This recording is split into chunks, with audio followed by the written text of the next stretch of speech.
এই শান্তিটা গেল কোথায়? কোথায় আছে এই শান্তিটা? যে শান্তির তালাচে প্রত্যেকটা পুরুষ নারী তৃষ্ণার্ত নয়নে তাকিয়ে আছে, এই শান্তিটা কোথায়? শান্তি কোথায়? শান্তি কোথায়? শান্তি। রব ডাক দিয়ে বলে, বান্দা পেরেশান কেন তুমি? বান্দা বলে, মওলা শান্তি নাই।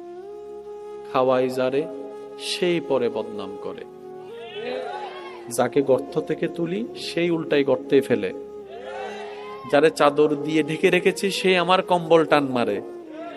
মওলা আমি যাকে বুকে টেনেছি সে পিছনে ছুরি মারার জন্য প্রস্তুত হয়ে আছে। এমনকি যাদের জন্য দিন রাত খেটেছি, এক সময় সে আপন জনেরাই, বউটা, স্বামীটা, সন্তানটাই চোখ পল্টি মারে, আমাকে আর চিনতে পারে না। যতদিন দিতে পেরেছি আমার চাইতে ভালো আর কেউ নাই। আজকে আমি 3 মাস অসুস্থ হয়ে আছি, আমার ছেলে আমাকে বর মনে করছে, আমার স্বামী আমাকে বর মনে করছে, আমার বউ আমাকে বর মনে করছে। বউ বলে, আল্লাহ আমি আজকে 30টা বছর দিন রাত পরিশ্রম করে রান্না করে খাওয়াইছি, আজকে 2টা মাস আমি অসুস্থ, বেড রেস্ট, ডাক্তার বলার কারণে আজকে সবাই কানে কানে শোনা যাচ্ছে, মুখে মুখে শোনা যাচ্ছে আমার স্বামীকে নাকি বিয়ে আরেকটা করালে ভালো হবে, আমাকে স্বামীকে নাকি বিয়ে আরেকটা করালে ভালো হবে। তার মানে কি আমি 30টা বছর বউ ছিলাম না, কাজের মেয়ে ছিলাম? আমারও তো একটা প্রশ্ন থেকে যায়, আমার অবদানটা কোথায়? প্রত্যেকটা জনের চেহারার মধ্যে হাসি আছে, কিন্তু মনের হাসিটা নাই। এবার বান্দা বলে, মওলা শান্তি দাও, শান্তি দাও, শান্তি দাও। রব বলে যে শান্তি তোমরা তালাশ করছো, আমি রবের দরবার ছাড়া ওই শান্তি আর কোথাও পাবা না, আর কোথাও পাবা না। ওই প্রশান্তির দেখা তুমি কাশিং কালো পাবা না। তুমি বাংলাদেশ থেকে আমেরিকা চলে যাও, সিনারি দেখে 10টা মিনিট শান্তি পাবা।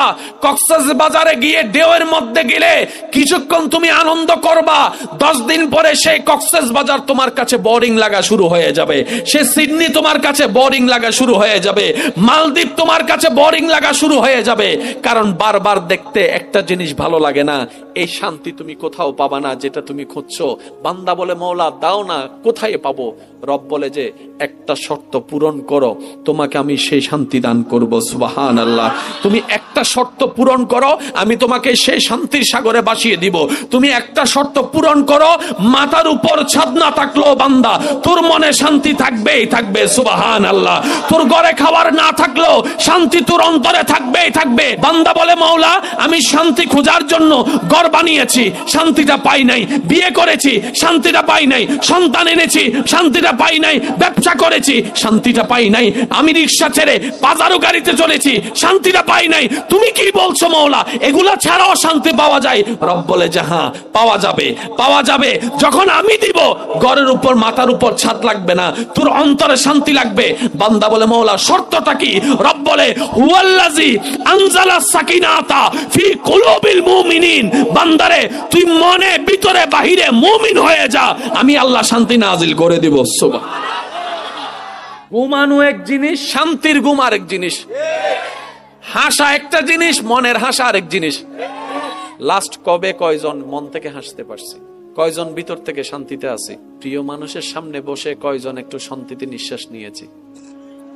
সারা দুনিয়া ঘুরে ঘরে এসে কয়জন শান্তিতে পাইছি? আপনি সারা পৃথিবী শান্তি পেয়েও যদি ঘরে